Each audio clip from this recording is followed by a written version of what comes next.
Ria Jenkins, what is your favorite game? My favourite game is Bayonetta.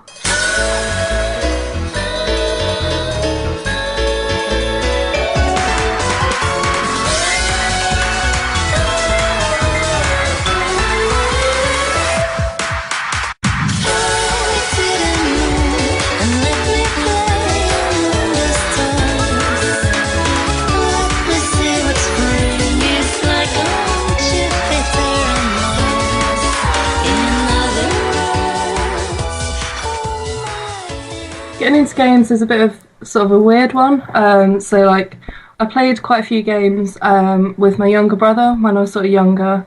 We played sort of like Crazy Taxi, Crash Bandicoot. Loved Crash Bandicoot. And sort of like watched my dad playing games, sort of like so Wipeout. And I really have this sort of vivid memory of being at my uncle's house and my dad being downstairs on one computer and my uncle being upstairs on another, and then playing Doom against each other. But obviously, probably wasn't supposed to be watching that, but you know.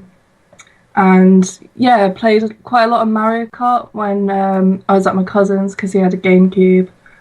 So me, my cousin, and my brother would all sort of play that. But then I sort of stopped playing games for a little while. How long was that kind of break? Sort of like a few years. So like when I started puberty, went into secondary school. Like when I was younger, I was very much a tomboy. I can remember my mum sort of not really liking that, wanting me to, like do girly things like wear dresses and stuff like that, and I wasn't really into it. And then so when I started secondary school, I was much more concerned, I guess, with being girly and trying to fit in. So I sort of dropped that side of things for a little while because, games sort of like a boys thing. And then I guess I sort of grew up a little bit. So when I was like 15, I'd say, started playing Call of Duty, believe it or not. That was my way back into games. Which one was it? Was it Modern Warfare or was it? Modern Warfare, yeah. Oh, okay. Yeah. Played quite a lot of that online. So like I had quite a few like male friends who played that, and they sort of convinced me to try it, and then I liked it, carried on playing that, and then when I moved out, just started playing loads and loads more games basically. I think GTA 4 was like one of the major ones that like when I was sort of properly getting back into games. So yeah, I did have a bit of a gap, which I feel, I don't know, disadvantages me in some ways, but then maybe can be a bit of an advantage in other ways. So although like I've missed out on kind of quite a few, important games and that, it's just sort of one of those things, yeah. Like, does it kind of give you maybe this is not the right term, but like it gives you a newer lens on games, newer perspective? I guess it can do, yeah. It's sort of like seeing things fresh in some ways, yeah. Although I have made an effort to go back and play certain things, like I've played Half-Life 2, I played Fear not so long ago, which I really enjoyed. So I have sort of made an effort to go back and play like older games. Anyway. But yeah, in some ways it does mean that I can look at games in maybe a bit of a different way because I don't quite have the whole nostalgia that a lot of people do. Like I felt that way with Nintendo games for quite a while, that I didn't really get particularly excited about a lot of Nintendo games, just because I didn't have that whole childhood connection there, which a lot of people do. Yeah, I was the same. Like I played Nintendo games in the past, but like I didn't really feel as much connection to Nintendo as I did for like PlayStation. And looking back, and this may be a controversial thing to say, but like Nintendo kind of had that kind of, I don't know, childish not mentality, but I can't quite think of the word of it, but there was kind of something childish to its Yeah. like child mentality to its games. Like it was perfect for children, like maybe Mario or Yeah, I think that's fair, yeah. whereas PlayStation felt more, not more adult, but more mature. Yeah, I kind of think that maybe PlayStation was a bit cooler. If you know That's what I mean? yeah, yeah, because that was the cool factor back in the mid 90s. Yeah, yeah, Yeah, especially with games like Wipeout. yeah, yeah. Just to kind of go back slightly, your kind of first experience of a game was a PlayStation, right? Or would I be? Yeah, yeah, it would be PlayStation. Actually, I remember this being asked on Twitter before, like what people's first consoles were. And I thought that my first console was a PS2, but it was my 21st in December. My mum put up like a few photos on Facebook and stuff, and I saw a picture of me playing a PlayStation 1.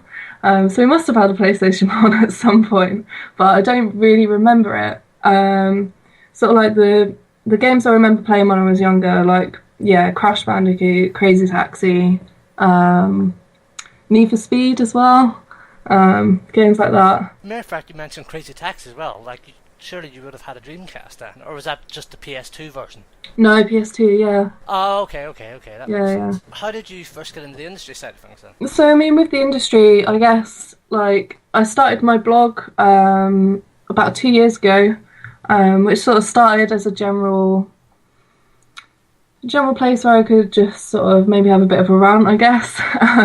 Like, the whole reason I started it was basically because there was someone in my class who said something which really frustrated me, and I just wanted to write about it.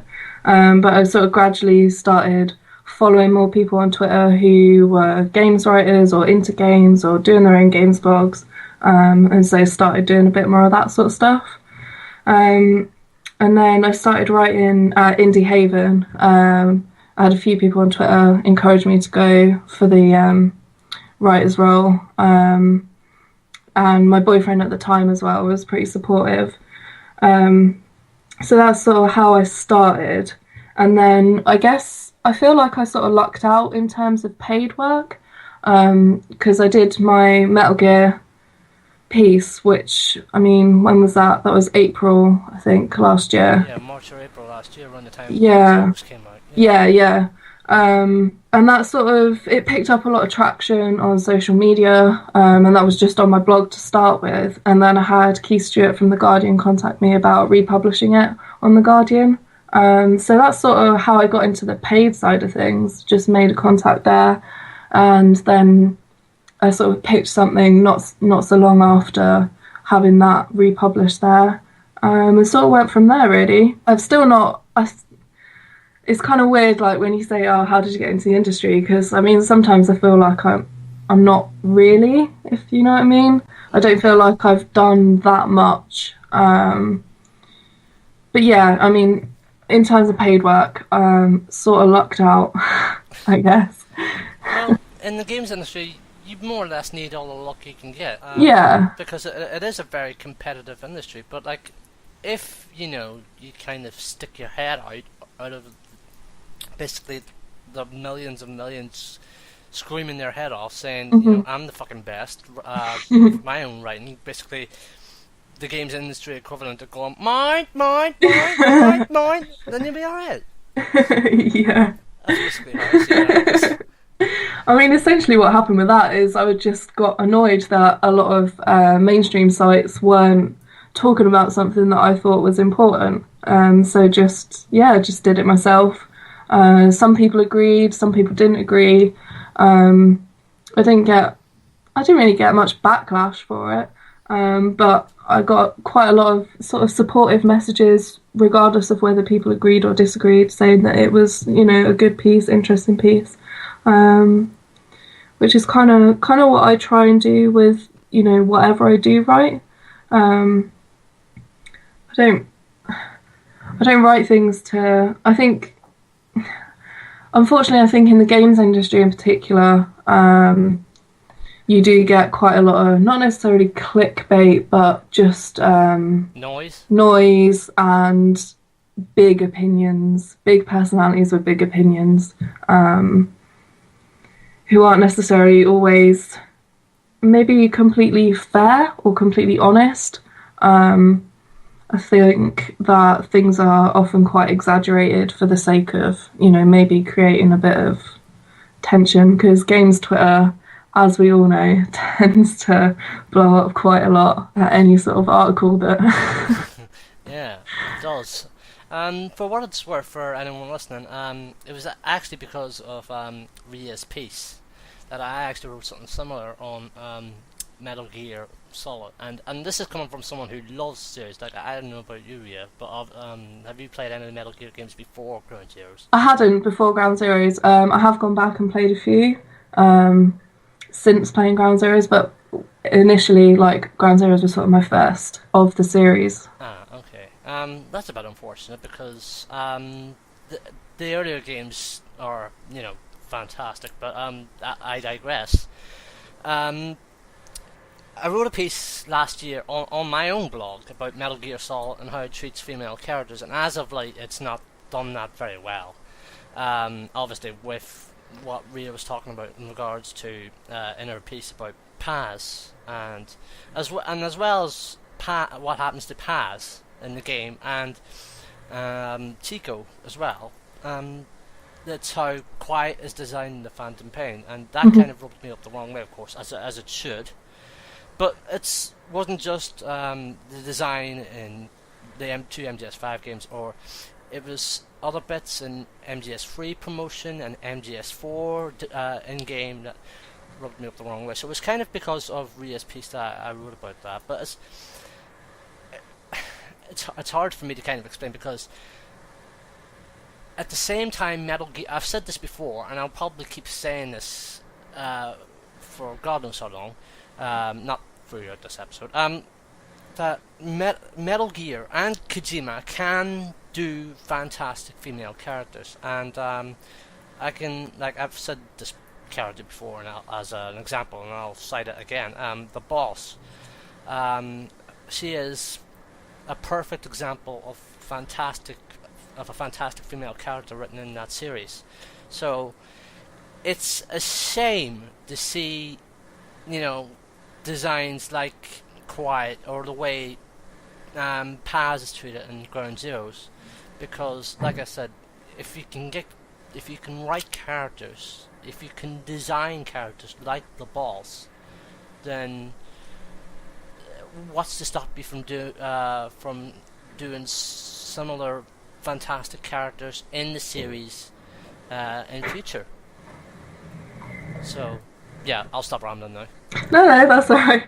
I remember when you published that piece. Actually, I really enjoyed it. It's just one of those things, like because of having not played.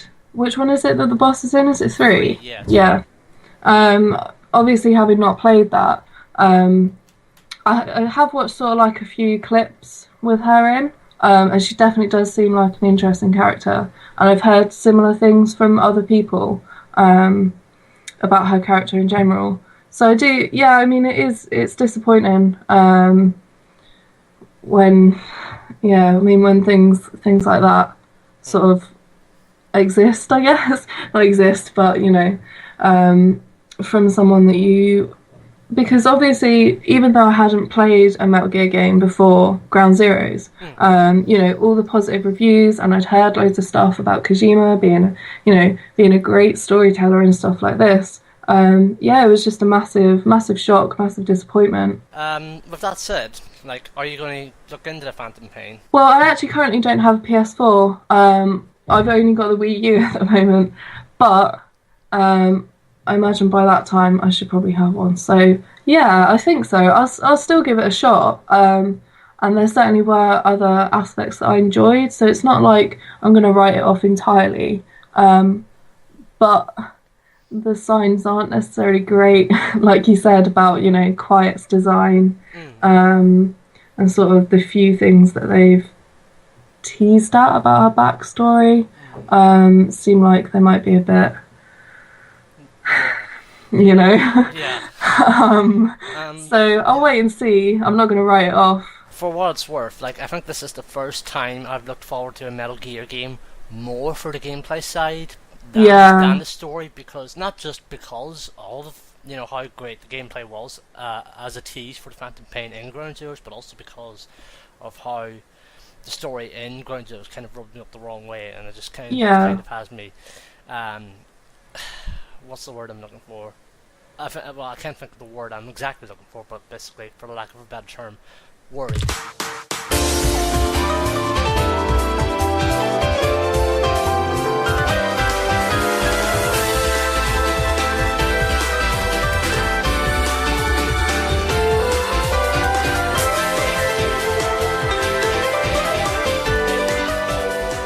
let's get into your favourite game, Bayonetta. How did you first come around to Bayonetta then? Actually, this is kind of like one of the reasons that I find it kind of important to me. Like when I first bought it, it was, I don't know, it was like £3 in CEX or something. And obviously I'd seen sort of like the promotional material and stuff like that, and I thought that, you know, this was just going to be some sort of real sexist game. Although I had seen things from some people saying that it was actually quite empowering for them, I wasn't really convinced by that. But I bought it and sort of thought, you know, if I play it and it's really bad, at least I might be able to sort of write something about it, kind of thing. So yeah, I bought it, I played it on the Xbox 360, and just really, really enjoyed it. I was just really surprised by it. It was one of those games I'd sort of, yeah, I mean, I'd definitely written Bayonetta off. I didn't think it was going to be anything like it is. So that's one of the reasons that, yeah, I find it important and that I'd say that it's one of my favourite games, because it really surprised me and I just completely fell in love with it because it wasn't at all what I was expecting. Yeah, it kind of epitomises that saying of don't judge a book by its cover. Yeah, absolutely. Which, you know, like, if you look at just sort of pictures of Bayonetta or screenshots of, you know, during gameplay and stuff like that, you look at it and you're like, oh my god, what? Like, how can, you know, a game do that? Like, why would that exist? But when you look at it and you've played the game, you're like, yeah, but it makes sense in the game world. And it is actually empowering, which always sounds like such a cop-out, and that's like how I thought about it. But no, it's yeah, I just found it to be really, really empowering. It's just so nice to see a woman character who's just doesn't give a fuck, if you know what I mean. Like, exactly, yeah. Yeah, I mean, this is actually, I did the Guardian piece comparing like Lara Croft and Bayonetta, and this is sort of one of the reasons that I made that comparison in my head, is because Bayonetta generally was sort of seen as, and I saw it as, and expected it to be, generally sort of sexist, negative portrayal. Whereas Lara Croft had been sort of sold to me as like a really positive, really positive portrayal of a woman character, and I didn't get that from Lara Croft, and I felt like her struggles were just constant and grueling, and they didn't really do much to give anything to her character. It was a typical story. Whereas with Bayonetta, even though, I mean, I assume you've played Bayonetta, but the story is sort of like all over the place. Yeah. I do think there are some interesting themes in there, because you essentially sort of have Bayonetta in a mother role for part of the game anyway, but she doesn't really change that much, which I thought was really, really good and really interesting to see, because she was still very much the same sexual and outlandish character that she is throughout the game, even though she's in this mothering role of protecting Cereza. It's worth mentioning as well, did you kind of play any previous games, like from Hideki Kamiya, of course Hideki Kamiya being the creator of Devil May Cry as well, or even the game that came out from Platinum Games before Bayonetta, Mad World? Like, did you play any of them? No, I hadn't played any Platinum games before either, so it was sort of like a new way, you know, new mechanic and everything to me. You know, the gameplay was very fresh, and that's something that I actually really enjoyed about it as well. It's very smooth, and like witch time is like the most rewarding mechanic that I can think of in game. Sorry. So that was, yeah, I mean, that was really new for me, and something that I really, really like about the series. Although, I mean, this is one thing that I sort of battled within my head with my favourite game, you know, is it Bayonetta or Bayonetta 2? And I do feel like, although Bayonetta 2 is probably the better game, and the better like gameplay experience, they've streamlined so much. Um, you play Bayonetta and you think, oh, there's nothing that could be improved here gameplay wise. But somehow they managed to do that in two. Because I feel like in two, there's, you have more enemy variety. And I think in one, sometimes sort of like the boss battles and a few of the general battles do go on a bit long. Um, and I think they sort of got the balance right in two. But that said, all the sort of characterization and stuff like that exists in one was what really, really drew me to it, in particular. So I'd still say one is for me my favourite, but two is probably the better game. We can touch upon Bayonetta 2 itself in more detail in a bit. But like as well as like you said yourself, like Bayonetta was kind of your first foray into kind of hack and slash action gameplay of the hack and slash genre, right? Yeah, I'd say that's fair. So that was your first time. But have you kind of had an experience with the genre since, besides the Bayonetta games? No, don't think so. It is. I mean, it's definitely like I would like to play more of those. And I'll probably go back and play like Devil May Cry or something like that. But as of yet, no. You mentioned yourself, the story. It was not the most incoherent. Like admittedly, I've not actually finished Bayonetta, but I can easily say I've played a good chunk of it, and I've been meaning to actually go back and play Bayonetta on the Wii U after I finished Bayonetta 2, but I actually never got round to it. But what were your thoughts on the story? Because it was a bit incoherent at times. There was a bit. Where did you get to? So, do you want me to not spoil? No. Go ahead. I know that's not everything anyway. So go ahead. Okay. I kind of loved that it was sort of all over the place. Kind of, I don't know, like that crazy sort of Japanese way of doing things. One of the things I really like about Bayonetta is that it doesn't take itself too seriously, and I think that shows itself in the story because they haven't tried to create a really meaningful or even a coherent story. You do work it out in the end, like you're like, oh, okay, so this is what's happened, and right, I get it. But yeah, it is a bit all over the place. But yeah, I mean, I think that's one of the good things about Bayonetta, and maybe not one of the good things. It's one of the things that I like about it anyway.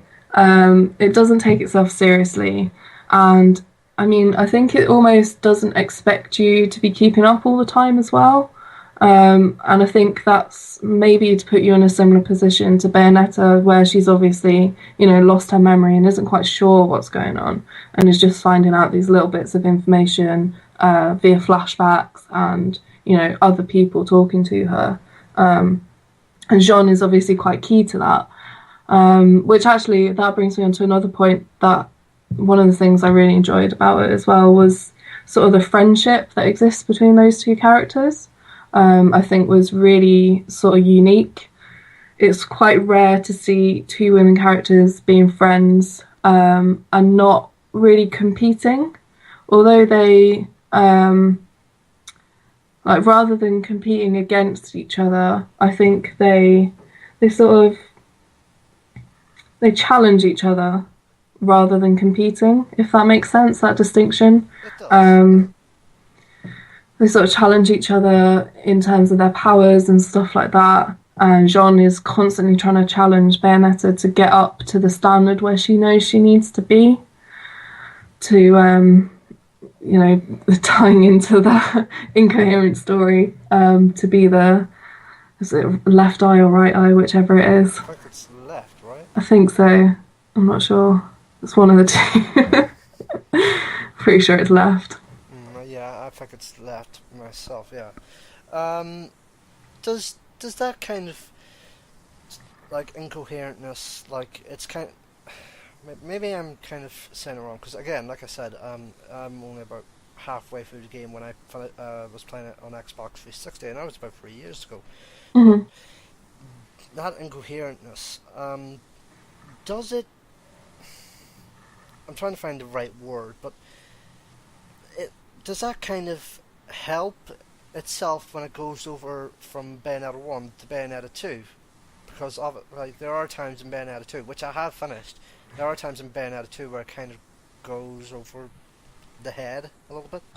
Yeah, I mean, there are definitely a lot of links made. So, yeah, I mean, if you've not finished it, Mm. this, yeah, two isn't going to make much sense. Um, Um, so we you touched upon it yourself at the start of the segment. Bayonetta herself, like, and it's not just her design, although we can come back to that in a second. But her personality, her character trait, she's this kind of teasing kind of yeah, self-humorous woman. yeah. Like talk of your thoughts about that kind of humor that she has, because like her self-humor is kind of very twisted. Yeah, no, I think the humor's great. It's very sort of self-knowing. It shows a lot of confidence within the character, which again is something that you don't often see in women characters. Um, you know, like to use the Lara example, a lot of women characters are characters who are overcoming difficulty. Maybe they become like stronger in the end, but often a lot of the focus is on them overcoming difficulties and vulnerabilities, and ultimately becoming that, progressing in some sort of way. Whereas with Bayonetta, she's constantly throughout, she's self confident, she makes these little quips and remarks, and she knows herself. And she sort of, the way that she addresses both people, so like Luca obviously being the main sort of one that she teases a lot, She does tease him a lot. She really does. which I think that's great as well because it sort of plays into I feel like maybe what they expected the audience to be saying and thinking. I feel like Luca fills that sort of gap. So it's almost like when Bayonetta's like teasing Luca, it's almost like, she's teasing the player as well, like making fun of them. And, my absolute favourite thing from Bayonetta, which wasn't in 2, was when you can press, I think it's the right button, and she just goes, "You want to touch me?" And it's just the best line. It's like so perfect for her. That kind of taunt. Yeah, torn. She knows herself. She knows that whoever's looking at her, does want to touch her essentially. And that sort of confidence is something that I don't feel like I've seen in any other characters. And like I say, it was something that sort of shocked me because it wasn't at all what I was expecting from the game or from the character. And again, she's obviously also very confident in terms of the way she sort of addresses the angels and stuff like that. So I think a lot of the humour comes from that as well, where, they're angels, they're servants of God, and she just constantly disrespects them. I think the torture attacks also play a massive part in that, which is something that I love so much about the game. You've got all the individual torture attacks for the different sort of enemies, and they're all pretty humiliating. And I've seen a few things sort of linking Bayonetta as a character to like female doms, BDSM kind of things, which I do. I think there's a lot of weight in that, especially with the torture attacks. Like some of them, there's one where you sort of like hang someone, and one with the spinning pinwheel that goes over the back, of the shark kind of enemy. I think it's called Fairness. That's the one. There's the one where the guy's like in the stocks, and she's just like kicking him. So many, so good. I think after I'm done tonight, I have to start playing Bayonetta again because, like I said, it's been a while. I've never finished it, but it's been a while. 4 years since I finished. Absolutely should go back to it. Yeah. Yeah, I was going to say since I've finished it, I've never finished it. But yeah, even though the Xbox 360 is all packed away, yeah, Wii U version. Yes, definitely. The Wii U version is great as well. Yeah, I've heard a lot of good things of how they've kind of treated the Wii U version of Care. Yeah, I think it's great. I think it's moved over really well. How did you find playing Bayonetta on Wii U compared to the Xbox 360? Because obviously it was simple enough, like with just the pad of the Xbox 360 pad, whereas with the Wii U you have this big clunky tablet controller with the gamepad. I mean, to be honest, I think it's still a pretty smooth transition. If you're used to playing games on the gamepad, then you're not going to find it an issue. Whereas if maybe you don't play the Wii U so much, you might find it a bit clunky and you might not be able to play it for, maybe as long as you'd like to. But generally, yeah, I think it's absolutely fine. But I'm pretty sure it's got gamepad support if you wanted to just use a gamepad anyway. You can also, the same as with 2, you can just like swipe if you want to. But I was just about to ask that. I didn't really find the touch controls that really good. No. At least in Bayonetta 2, anyways. Yeah, I didn't use them in 2, so I never bothered in 1. I didn't even try.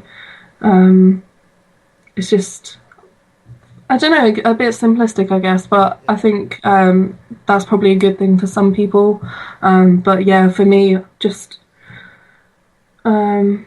keep it to the buttons, basically. Yeah. The only thing I would say is if you're going from Xbox to the Wii U, if it says like press Y to pick up, then you might end up pressing the wrong button. But other than that, yeah, I basically had the same issue. Yeah, because they're all in completely different places, but you get used to it. Just to kind of hark back then to the point we were talking about Bayonetta herself. We talked about her character traits, but her design as well, and especially from Bayonetta 1 to Bayonetta 2, but more specifically Bayonetta 1. How did you find it? Yeah, so, I mean, obviously the design was one of the things that initially I sort of thought, that's not really great. But in the context of the game world, and when you get into, you know her character, it's just works, And one of the things that I really, really enjoy about her design is that there's such a focus on the femininity, and it's not, it's not seen as a weakness. She's very overtly feminine, and she embraces that, and I feel like it's part of her strength within the game. She uses the lipstick, to target enemies, yeah. Yeah, so you have like the lipstick stain come up to target. Obviously you've got the guns in the heels, which is something that I really, really love. Yeah. Like when you can do, the spinning attack when you're shooting. Yeah, that's so good. So I really like that they emphasize those sort of features because, again, I feel like that's something that's definitely unique to the game. I mean, I'm sure there are other examples where that sort of thing has been done, but for me, it was just the first time I'd seen something like that. So yeah, the design is something in particular that I really love. I feel like it is definitely very sexy, but that's not necessarily always a bad thing. I remember, Sarah Dyer for Stick Twiddlers. The best analogy I've sort of seen regarding Bayonetta, and comparing. Do you remember the Dead or Alive torso that they brought out, a special edition kind of thing? Yeah. I remember it. And then so the tweet was, Bayonetta is me taking nude selfies at home. DOA is a dude taking pictures of me at the beach. I thought that was a really good analogy. Like Bayonetta, in her whole design, her whole character is, a really sort of empowering thing. And although you can say, yeah, maybe she does look like the Dead or Alive torso, or those stupid volleyball games where you can like zoom in on the boobs or make the boobs bigger and stuff like that. Although they might seem similar, it's not. But yeah, in terms of Bayonetta's design, the whole the whole outfit, the whole fact that it's her hair that is sort of like the source of her power. It's a real concentration on her sort of feminine attributes, high heels, lipstick, and she's got her glasses as well with all the sort of like butterfly detailing. And when she jumps, she's got the wings, which they're supposed to look like stained glass.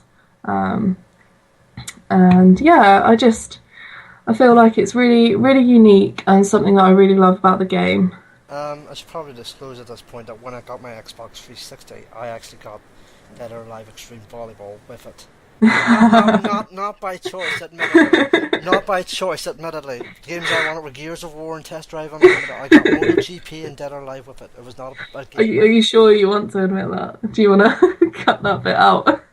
No, I'm fine. I'm more about as a journalist, I'm all about making disclosures. Of course.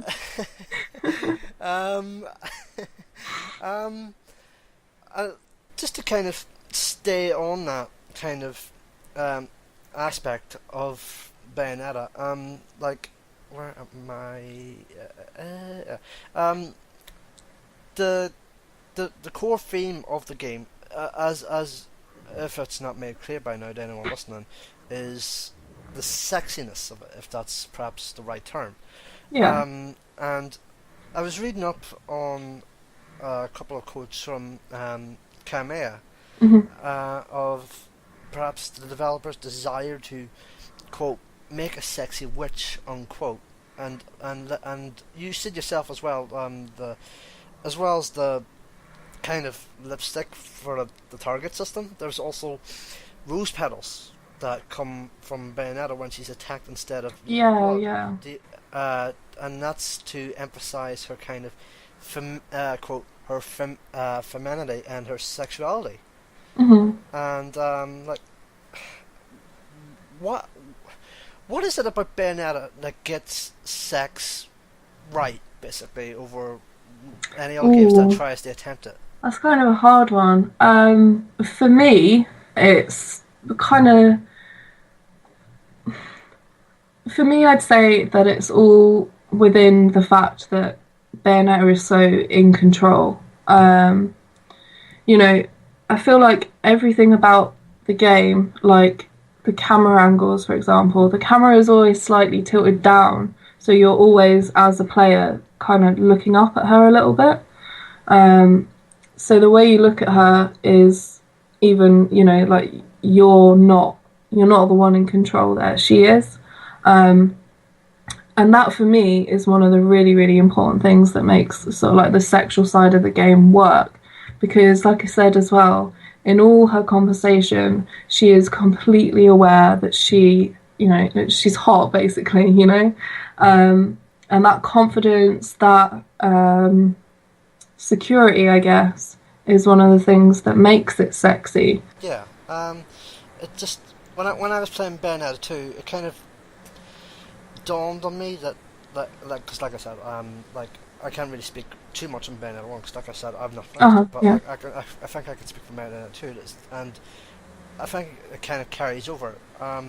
Like you said, she owns it. Like, she owns her. Yeah. Like, she knows how to completely get it right. Or Platinum knows how to get it right in terms of her design and her character and her writing. Yeah, I think as well, one of the things that's really great is, as bad as this is going to sound, is sort of like the humiliation and the teasing aspect of it, where she is, because she's aware, she teases people about it, and she sort of plays with their emotions a little bit.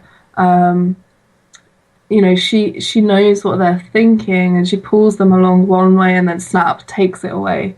She does that so often with Luca in 1. Sort of suggests that something is going to happen, and he gets all excited, and even as a player you're sort of like, oh my god, what's going to happen? And then it's gone within a second, because she has decided that it's going to be gone. And I think that's one of the things, that I think makes the whole sexual sort of aspect work. and again as well, the torture attacks definitely ties into that. And I think even, I guess you could say the relationship with Jean ties into it a bit, because there's definitely some sort of some lesbian undertones, I would say, because there's definitely a duality between them that exists, and they sort of almost, in some ways, tease each other and work off each other, but not in sort of an explicit way, not something that you can really put your finger on, just a general atmosphere, if that makes sense. Yeah, just that kind of, I have a gut feeling about it, so to speak. What about the other characters in Bayonetta, besides Bayonetta herself? Like you mentioned as well, Jean and Luca and among others. Anyways, like basically kind of, I don't quite know how to describe this, but kind of party of folks basically, but kind of gather around Bayonetta in one way or another. Anyways. Yeah. So you've obviously got Jean, who plays a big part in, I guess, in helping Bayonetta to remember certain things. And then who else have you got? You've obviously got Rodin, the Rodin, what a character. Yeah. Sort of, I don't know, how can you describe him? Sort of sleazy. Dirty. Yeah. Sort of like, he's just, they just got his character so perfect. I think maybe another character that can be described as sleazy, but as maybe even the sleazy kind of uncle, is Enzo. Yeah, Enzo. Enzo is so sleazy. He's kind of both sleazy and completely hapless, just can't do anything right, you know. Like, the start, it's his birthday and everything goes wrong for him, and he's just sort of like a sad case, I guess, if you know what I mean. Everything just goes wrong for him, and you don't really like him. But bless him, he does try. He does try. He's got that going for him. He tries. But yeah, I think with Enzo, you sort of get the impression that maybe he's a bit lazy, you know, things like that, you know, like he falls asleep at the bar and stuff like that, and maybe doesn't see his family very often. But yeah, he's just sort of a sleazy character who Bayonetta maybe takes advantage of a little bit, like she does most characters. A little bit going by Bayonetta. Maybe more than a little bit. Yeah, it's more. Just to touch upon it a little bit, the soundtrack. Yes, soundtrack's great. It's very sort of camp, very over the top. There are times where, maybe this is a kind of wrong thing to say, but there are times where it can get a bit jazzy too. Yeah, I'd agree with that, yeah. And then you've also sort of got the more laid back music for when you're just walking around, sort of like Vigrid and places like that, which is also great. But yeah, the music when you're fighting is, yeah, I love it. It's really good. I feel like it's one of those things as well that really, really makes the atmosphere. And also one of those things that I think ties in a lot with the whole importance of Bayonetta's femininity within the game. It's not, you know, this great orchestral music or something like that. It's something that really ties in and fits really well, especially, you know, when you're in combat, it all just sort of flows really well. You know, you're dodging attacks, going into witch time, trying to get combos, and the music just brings that whole experience together, I'd say. Let's touch upon in proper detail and Bayonetta 2. Wow, what a stupidly fucking great game. I know, I know. I finished it and I was like, I'm gonna play it again now.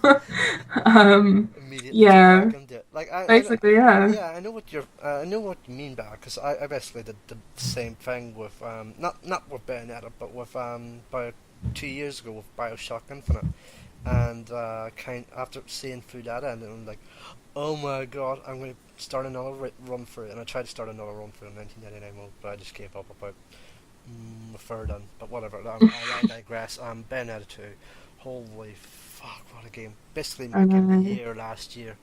Yeah, As it was for you, of course. Um, yeah. Bayonetta 2 is the reason that I bought a Wii U. Same for me. I genuinely thought after I finished Bayonetta 2, I was like, fuck, Wii U's gone. I'm getting rid of it. I've had my fill of it. They can fuck off now over the CES for a couple of quid. But I think Nintendo's lineup for this year is kind of spared it for a while, anyways. So Yeah, I think there's still a lot of good stuff on there. I mean, I've been playing loads of Mario Kart as well, on the Wii U, which is great. but yeah, Bayonetta 2. Sorry, we're kind of digressing again. Yeah, Um, sorry. so there's no Kaime in charge. He's gone off to do the Wonderful 101 and Scalebound on Xbox One. But like Bayonetta 2, its story sees, kind of with yourself, like, go and save Jean. But Yeah. as well as that, it does feel like, again, like you mentioned it yourself for Bayonetta 1, but it does feel like she does have a mother-in-law again. And hmm this kind of brings me back to what I said at the top of the show and about the boss from MGS3, because when I talked to Hideo Kojima at a BAFTA thing a couple of years ago, he mentioned the boss kind of had this maternal instinct around the boss. So do you see Bayonetta as a kind of maternal character? Um, I would say no. I do think that she fulfills a mothering role in some ways. In two, I'd actually say less so than in one. I think, I don't know, that might be because I didn't particularly like Loki as a character. But those aspects are there, absolutely. But the thing about Bayonetta is that her character doesn't change. She's still sort of very self-focused, I would say. And that isn't really what you think of when you think of sort of a mothering role, mothering character. Yeah, yeah, So I don't see her as maternal first. I do think that that is definitely an aspect of her character and something that is important, especially in one, but in both games. I think there are other aspects of her character that come first, but yeah, you could definitely say she has some maternal aspects there. I would agree with that. that kind of her selfishness first, anything else comes second. Yeah, yeah. I feel like, especially in two, if it came down to it, she would still protect herself before, before Loki. Oh yeah, absolutely. And to be honest, like, if we can chuck Loki into the sun, Yes. that'd be the greatest thing ever. Yeah, the voice acting I think just sort of killed that character for me. As soon as he said something, I was like, oh my god. Oh, I just hated the way he said love all the time. Seriously. Yeah, I It know. was grating. It was grating. That's perhaps the only thing I didn't like about Bayonetta 2. Vain as it is. Yeah. Oh god. There's another aspect that we can kind of touch upon about Bayonetta 2.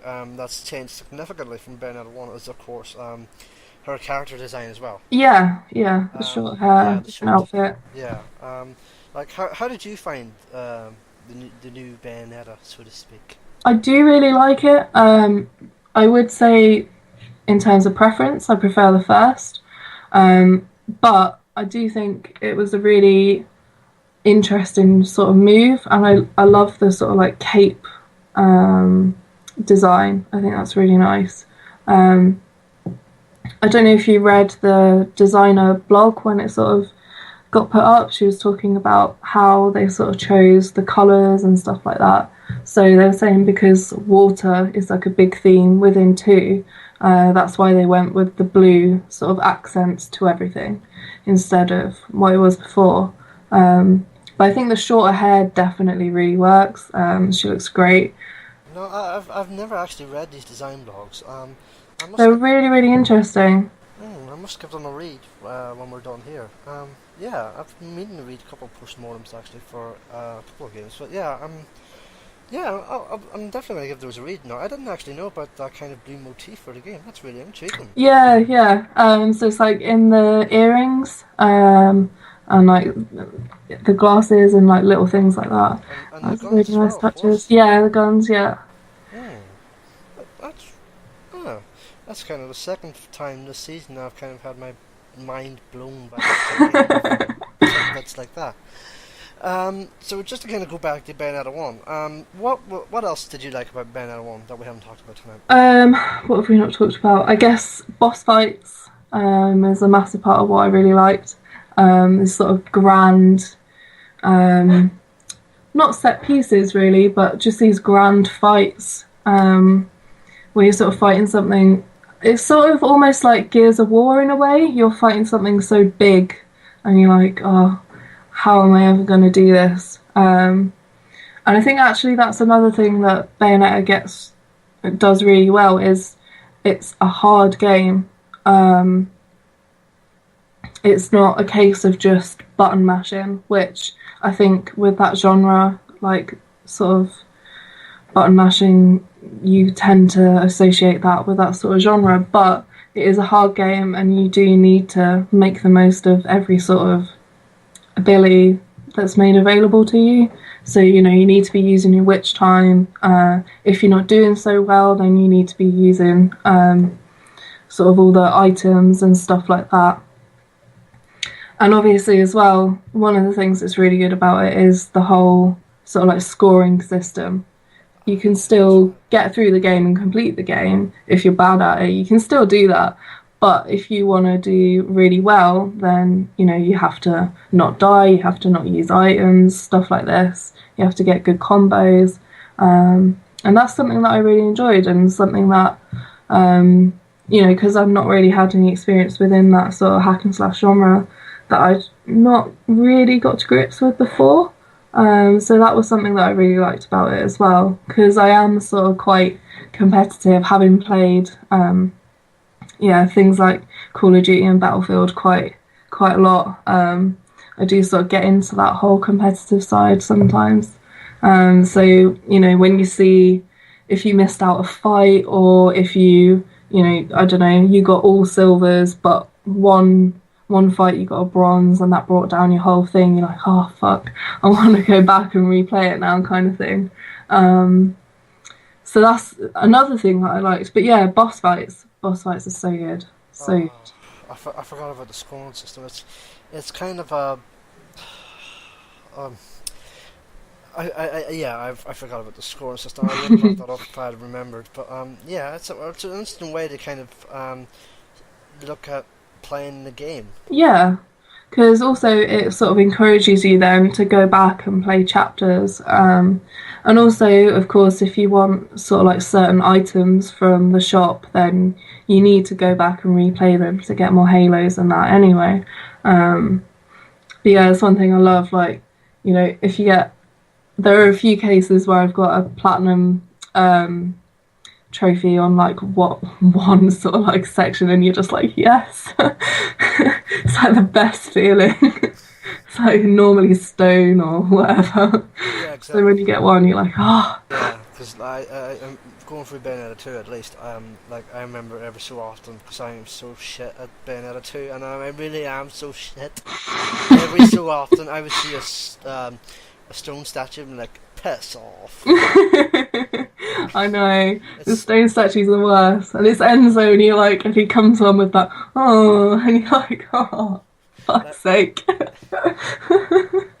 That kind of disheartening feeling to it. Yeah. Whereas, that Enzo groan, and you're like, oh, I did so bad.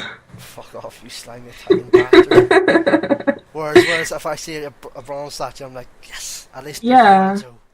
exactly. Bronze is still fine. Better than Enzo. What about the aspects that you didn't like about it? Oh, aspects I didn't like. So kind of like what we said about the improvements between 1 and 2. So, I did feel like some boss fights and general fights did go on a bit long. And the one thing that I absolutely hated was the quick time events. When you had to press a button at exactly the right time, or you would die. Because I'm not very good at those. Who is? Well, yeah, exactly. That was something that I really, really didn't like and caused a lot of frustration. And like, there's one particular bit as well where there's like a bridge is breaking, and you have to like jump off all the bits like at exactly the right time. That bit fucked me off so much. So sort of like things like that, but they're kind of quite minor things, really. What else didn't I like? I think that's about it, to be honest with you. I just feel like some fights went on, too long, and maybe there wasn't enough variation in the enemy type sometimes.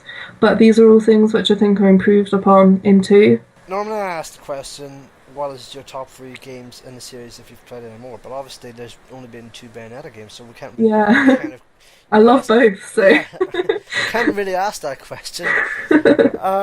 But what I will ask is, and this is a question I typically ask anyways, but it's perhaps more important this time around.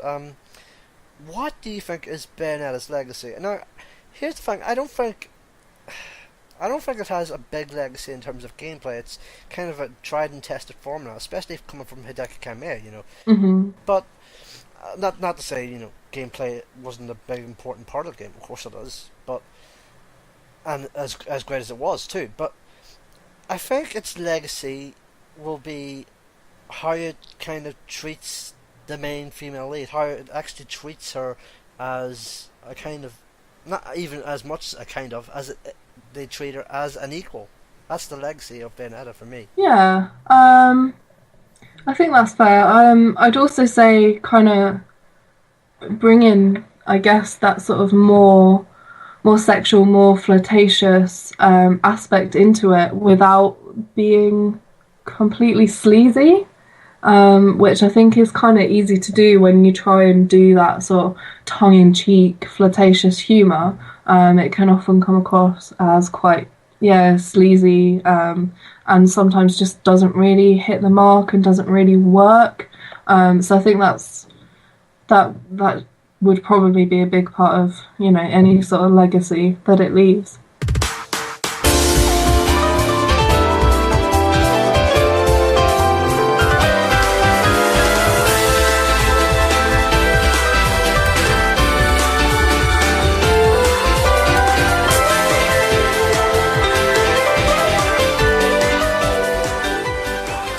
Honourable mentions. Hit it. So, honourable mentions, I'm kind of going to go with a couple of obvious ones first. So I've got Mass Effect 2, and Dragon Age Origins. All BioWare games, obviously. And typically, one of the things that I really love about them, as most people do with BioWare games, is the interaction with the characters. So Mass Effect 2 in particular is absolutely great for that. And I've spent so many hours playing Mass Effect 2, doing new character builds and stuff like that. Also, I'm one of those people who really loves spending absolutely ages in the character creation stages, trying to make the character look like me. So that's kind of maybe a guilty pleasure kind of thing. So that's one of the things that I love about it, that you can make your own character, basically. But yeah, sort of character interaction. Romance choice, I went with Garrus, of course. But I've done a couple of playthroughs where I've gone for Liara and carried it through. But yeah, I mean, Mass Effect 2 is just one of those games where you can just spend hours. You can spend a whole day playing Mass Effect 2, and not even feel like you've wasted a day. Because you do so much. You do so much in the world. You help so many people. So it's fine. um, Like, and I, yeah, I was going to say, of course, I have to ask, Femshep? yeah. Of Yeah. course, Femshep forever. Yes. Femshep, Yes. Femshep's awesome. Femshep is fucking awesome. Love Femshep. She's great. Yeah. I mean, I'm generally also really into the whole space kind of vibe. I do really like that sort of aesthetic. I don't know between one and two though, because I really, really loved sort of like the story from one. But I played two first, and then because I loved the series, I played one as well. So I do feel like it is massively lacking in terms of character interaction. You don't get anywhere near as much in one. But that said, the story's great, and the things.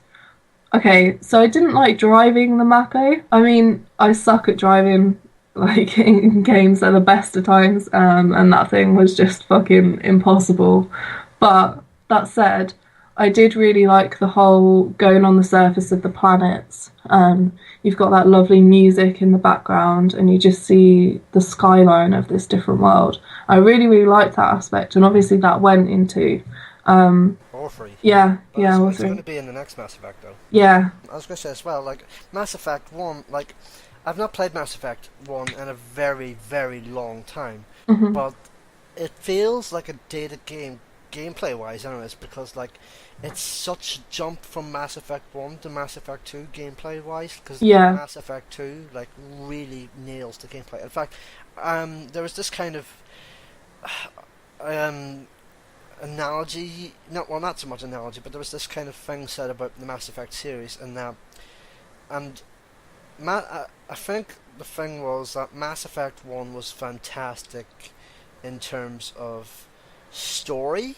Hmm. Mass Effect 2 was fantastic, not just for story, but mainly all because of the jump in gameplay, because it Yeah. feels so much better from 1, and 3 is kind of this.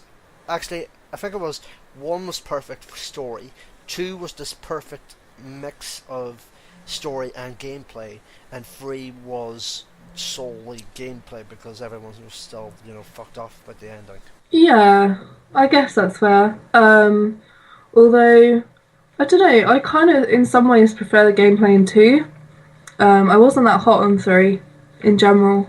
I don't. I think it's just because I've played two so much, to be completely honest, and just loved it. I don't think it's that three's gameplay is not as good or isn't better. I think it's just one of those things, almost like a comfort, because I've played two so much. The way that it plays and everything is just kind of a comfort to me, just what I'm used to. Yeah, it's basically the equivalent of putting yourself in a warm blanket, basically. Yeah, like your favorite pair of old slippers that they're a bit mangy, but you know, if that's a good analogy to use. It's a perfect analogy to use. Mass Effect 2, like smelly slippers. You mentioned Dragon Age as well. Yeah, Dragon Age. That's a game that I sort of picked up and played and completed within like a few days, kind of thing. Like, well, no, it would have been longer than that, but I just played it non-stop over the summer one year. Like to be clear, we're talking about Origins, right? Yeah, Origins, yeah. Yeah, 'cause 2 was pile of shit, apparently. I actually liked That's it. what I've heard, yeah. I actually liked 2 from what I played of it, but yeah, I didn't really like Origins, and I was playing on PS3, so that may have been a factor. But yeah, sorry, go on. Okay, I played on PC. Ah, I don't know if that makes any difference, Yeah, really. PC version's apparently a lot better than PS3 and 360 anyways. That kind of makes sense just because of the control system. I can't really imagine it on a gamepad. But yeah, that's just one of those games I just got super, super into. I didn't think I would. I thought it was kind of a bit geeky, a bit goofy kind of thing. Wizards and all that kind of But no, I absolutely loved it. Fell in love with it. Yeah, just kind of the whole. I with RPGs, I do like the whole party aspect. That's something that I really enjoy about it, and I think Dragon Age Origins, I guess maybe especially on the PC, got that balance really well. You could sort of like pause the combat, pause the combat and focus on who's doing what spell or what attack, who's going to defend, if anyone needs to heal anyone. And I enjoyed doing that, and then pressing spacebar again and watching it all play out. Sort of like a tactical element there. And of course, like all BioWare games, I really like talking to all the characters. Sten, I think, the big guy with the sword. He was like a really interesting character who I thought was kind of unique in some ways, I guess.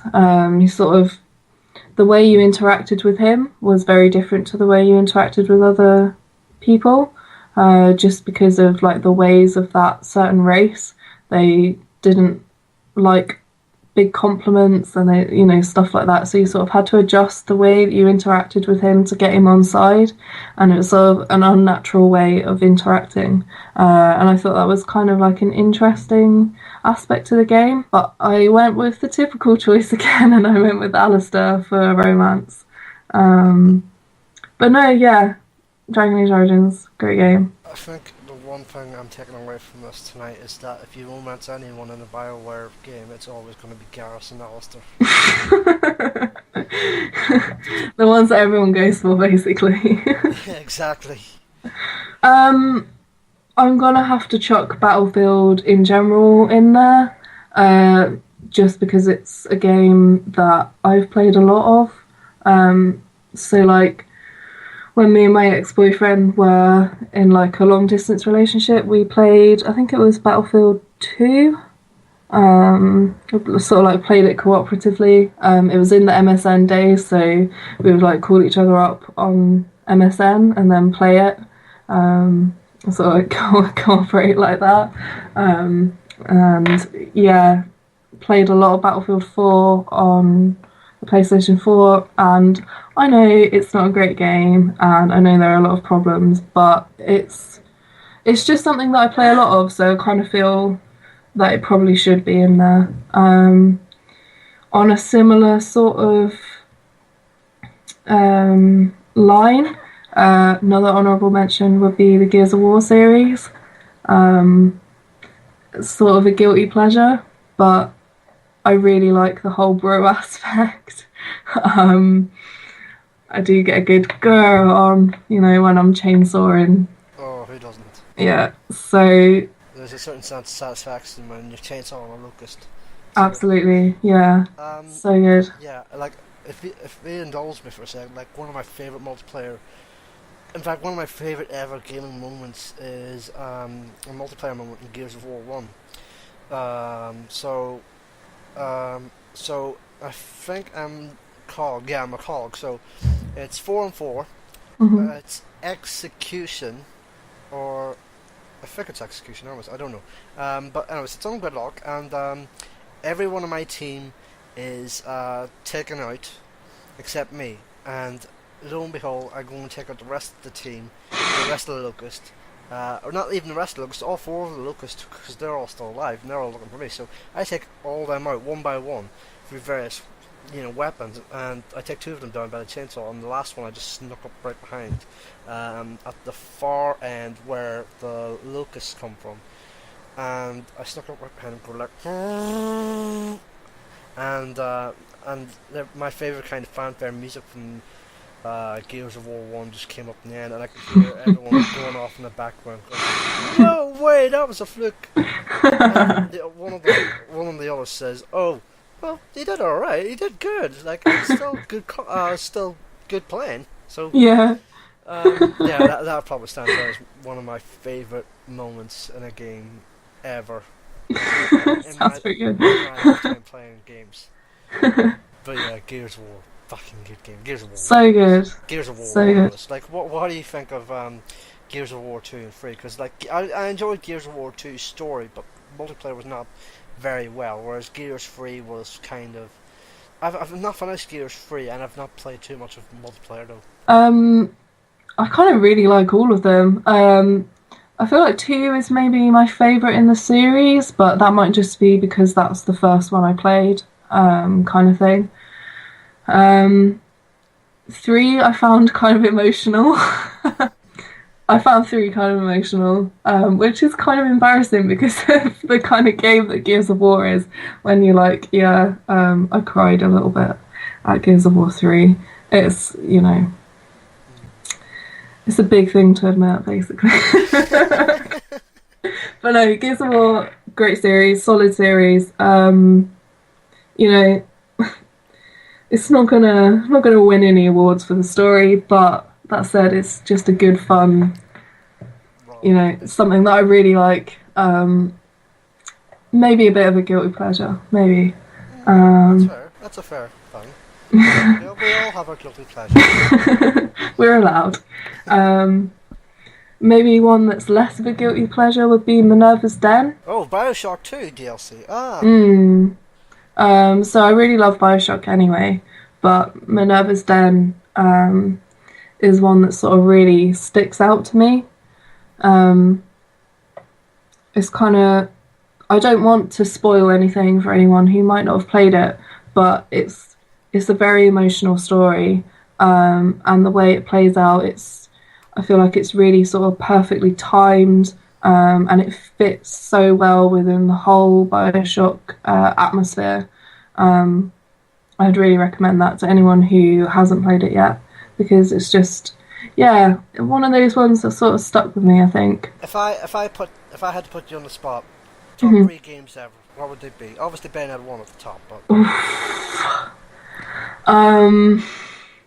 So like if I only had 3 games I could play for the rest of my life, what would it be? So yeah, Bayonetta, I'm gonna have to say Mass Effect 2, and number 3, maybe I'll go with Bioshock. Bioshock 1 or 2? 1. Why Bioshock 1? Bioshock is a game where the atmosphere again is a massive thing, massive part of that.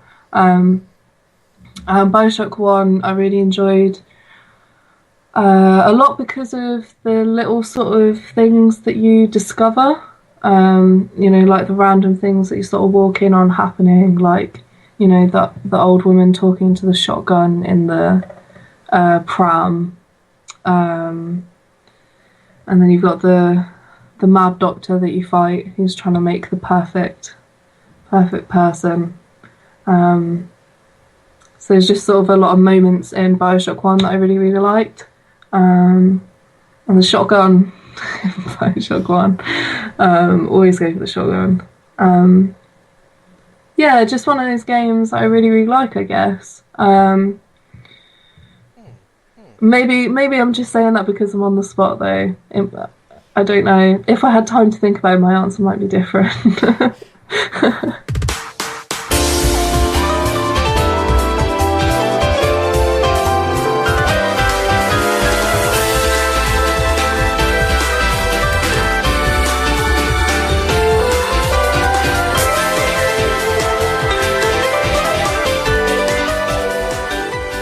So, yeah, I don't really have that much to promote. I guess just sort of, if you're interested in what I've got to say, follow me on Twitter at Introspective.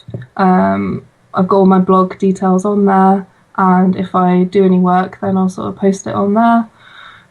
So yeah, that's about it, really.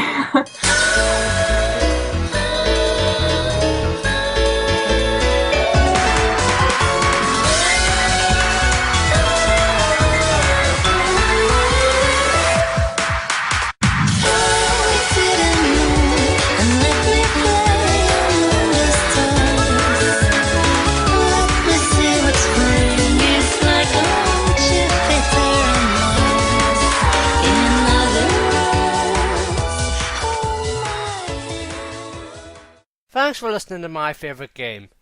Next week, Caitlin Tremblay on Shining Force. Until next week, bye bye.